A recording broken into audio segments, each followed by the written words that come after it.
त्यांनी केम रुग्णालयात जाऊन अधिकाऱ्यांची भेट घेतली। या संदर्भात 6 जणांना कारणे दाखवा नोटीस बजावण्यात आल्याचं सांगण्यात येतं।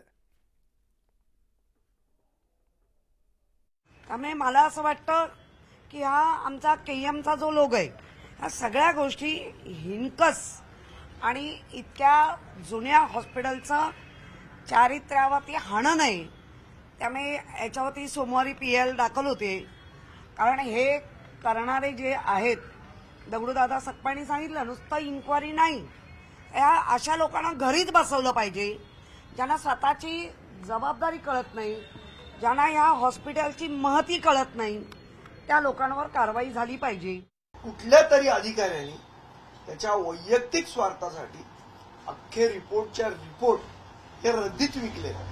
आता हे महानगरपालिकेच्या संमतीने केलंय का त्यांनी परस्पर स्वतः पैसे खाण्यासाठी विकलंय?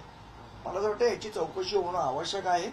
त्या व्हिडिओमध्ये आपल्याला स्पष्ट दिसतंय की हे जे रिपोर्ट्स लोकांना दिले म्हणजे रद्दीत विकलेले आहेत आणि त्याच्या पेपर डिश बनलेले आहेत, त्याच्यावर केएम हॉस्पिटलचं नाव आहे, पेशंटचं नाव आहे, कुठला रिपोर्ट आहे, त्या रिपोर्टच्या संदर्भातले डिटेल आहेत। असं कसं तुम्ही खेळू शकता लोकांच्या वैयक्तिक आयुष्याशी? आपल्यासोबत बोलण्यासाठी माजी महापौर किशोरीताई पेडणेकर आहेत। ताई, काय सांगणार, आज तुम्ही केम रुग्णालयात डीएनची भेट घेतली, नेमकं काय चर्चा झालेलं आहे आणि काय? आजची भेट ही अजय चौधरी आमदार आणि माजी आमदार दगडूदादा सकपाळ यांच्या माध्यमातून आम्हा नगरसेवकांना महापौर म्हणून मला बोलवण्यात आलं होतं। आम्ही 2023च्या ऑगस्टमध्ये सेम प्रश्न घेऊन आम्ही डीन समोर आलो होतो। त्यानंतर एएमसी सुधाकर शिंदे यांच्या माध्यमातून आम्ही ते प्रश्न आणले होते।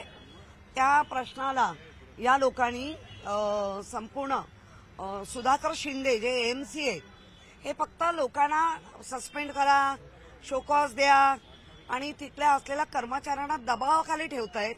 आज पण डीन पाहिजे तशा बोलल्या नाहीत, परंतु आमच्याकडे ऑलरेडी माहिती आलेली होती। त्या माहितीच्या आधारे आम्ही बोललोय। अनेक सहयोगी डॉक्टर नाहीयेत, अनेक आमचे नर्सेस नाहीयेत, वॉर्डबॉय नाहीयेत, स्ट्रेचर हे एका हॉस्पिटलचं आहे। अशा अख्ख्या मुंबईमध्ये सुधाकर शिंदेच्या अंडर संपूर्ण आरोग्य सेवेचा बोजवारा उडालेला आहे।